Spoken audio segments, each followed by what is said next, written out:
नमस्कार दर्शकों, आप देख रहे हैं अभी न्यूज़ और हम लोग मौजूद हैं मथुरा के ही एक स्थानीय होटल में, जहां पर कि आज हिंदू महासभा के द्वारा एक बैठक का आयोजन किया जा रहा है। जिस बैठक में सबसे पहले तो जो अभी दिल्ली में घटना हुई है, जिसमें एक युवती श्रद्धा का 35 टुकड़े करके कत्ल कर दिया गया था, उसको श्रद्धांजलि दी गई।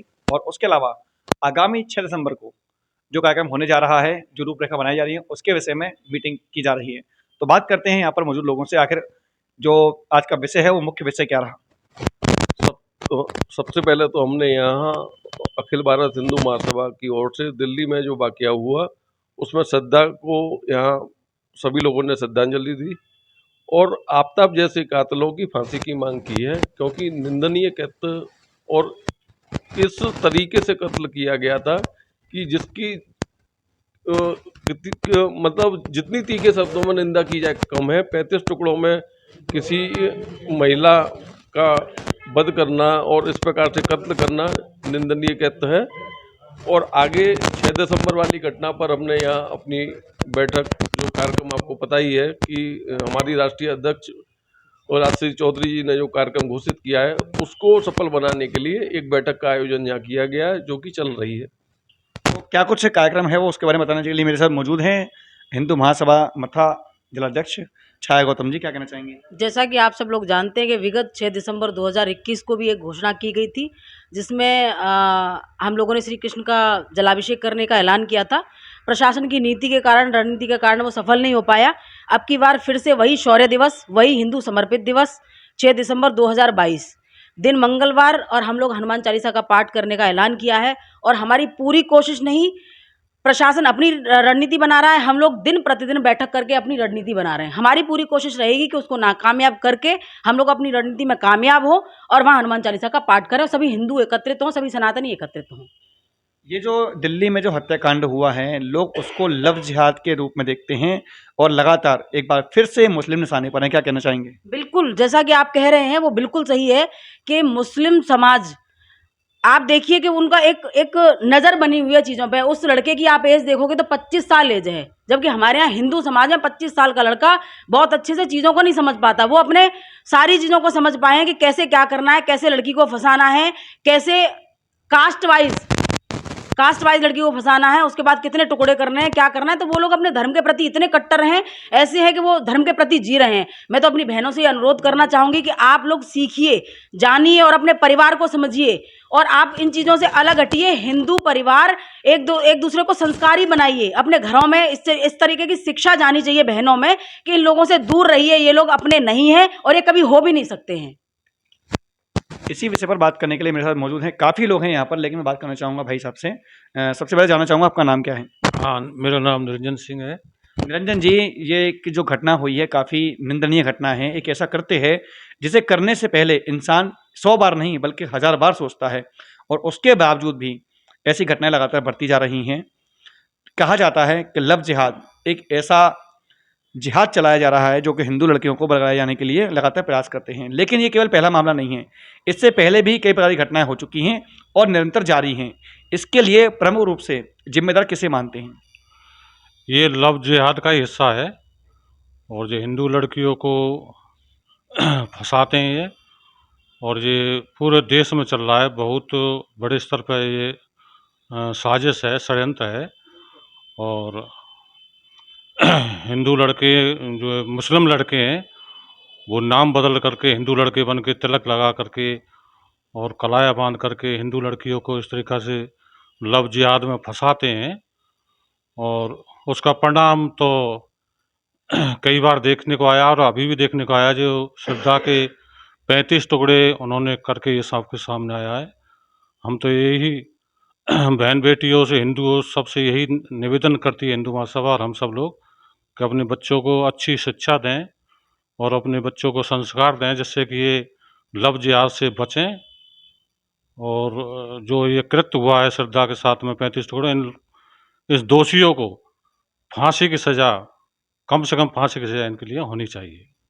देखिए, लोग मांग कर रहे हैं फांसी की सज़ा होनी चाहिए, लेकिन मेरा विषय जो था, मेरा जो प्रश्न था वो ये था कि आखिर इन सब घटनाओं के लिए प्रमुख रूप से जिम्मेदार किसे माना जाता है। हम बात करेंगे, हमारे साथ मौजूद हैं विजय बंटा जी, जो कि काफ़ी मथुरा में लगातार सक्रिय रहते हैं, समाज सेवा के कार्य करते रहते हैं। मैं आपसे जानना चाहूँगा कि इसके लिए प्रमुख रूप से आप किसको जिम्मेदार मानते हैं? जहाँ तक हिंदू बहन श्रद्धा के साथ में जो एक विषय चला है, कौन दोषी है, कैसे दोषी है, तो उसके साथ जो कृत्य हुआ है, उसके कृत्य से ये स्पष्ट होता है कि जिस युवक ने उसके साथ वो रहा, अनेक वर्षों तक रहा, लंबे समय से रहा, और जिस बात को कह कर के वो रहा कि हम शादी करेंगे, उस बहन ने जब शादी करने का उससे आग्रह किया तो उसने उसके 35 टुकड़े, 1 नहीं, 2 नहीं, 3 नहीं, 4 नहीं, 10 नहीं, 35 टुकड़े करके उसको फ्रिज में रखना,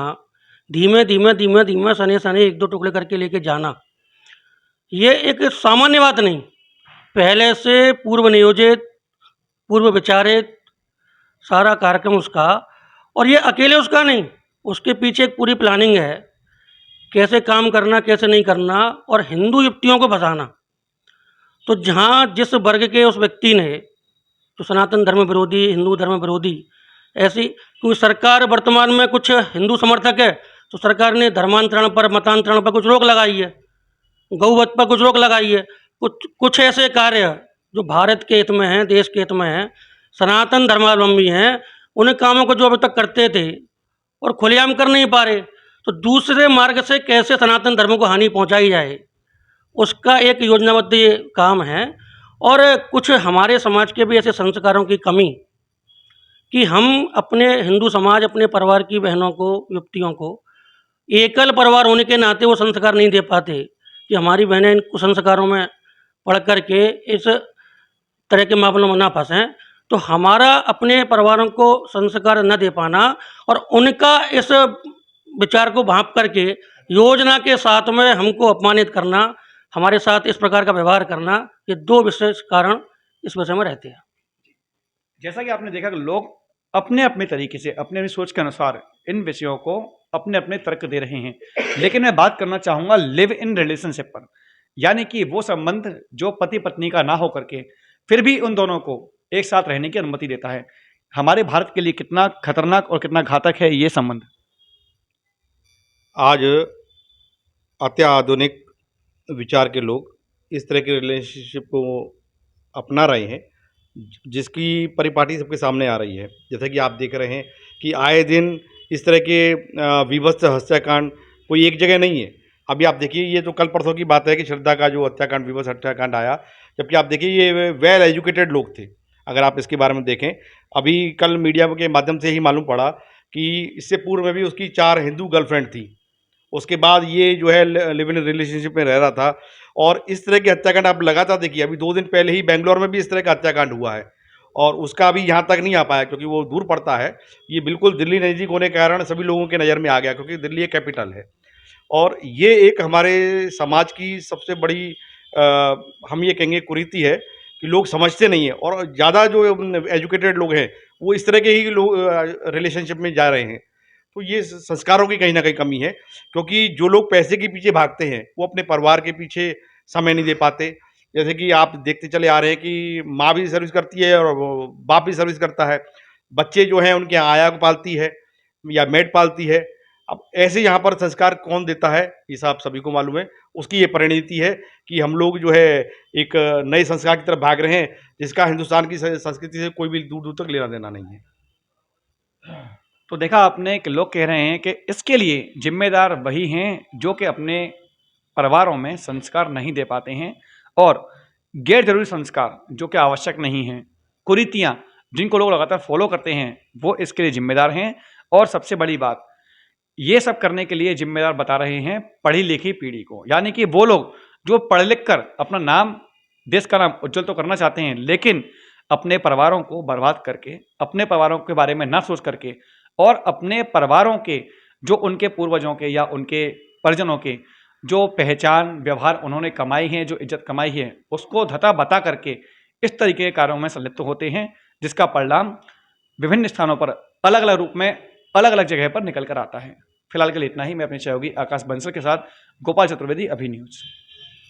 श्री राधिका स्वीट्स प्रस्तुत करते हैं अपने प्रतिष्ठित मिष्ठान के 5 अलग अलग प्रतिष्ठान, जिनमें मिलती है गुणवत्तापूर्ण शुद्ध देसी घी से निर्मित मिठाइयाँ और मिलता है शुद्धता का विश्वास। तो आइए राधिका स्वीट्स पर और लीजिए शुद्ध देसी घी से निर्मित मिठाइयाँ। हमारे प्रमुख प्रतिष्ठान है राधिका स्वीट्स, माँ वैष्णो देवी मंदिर के समीप छठी कला, राधिका स्वीट्स रेलवे पुल के पास कोसी कला, राधिका स्वीट्स मंडी समिति के सामने सौंख रोड मथुरा, राधिका स्वीट्स धौली प्याऊ मथुरा और राधिका स्वीट्स श्री कृष्ण जन्म स्थान के पास पोथरा कुंड मथुरा।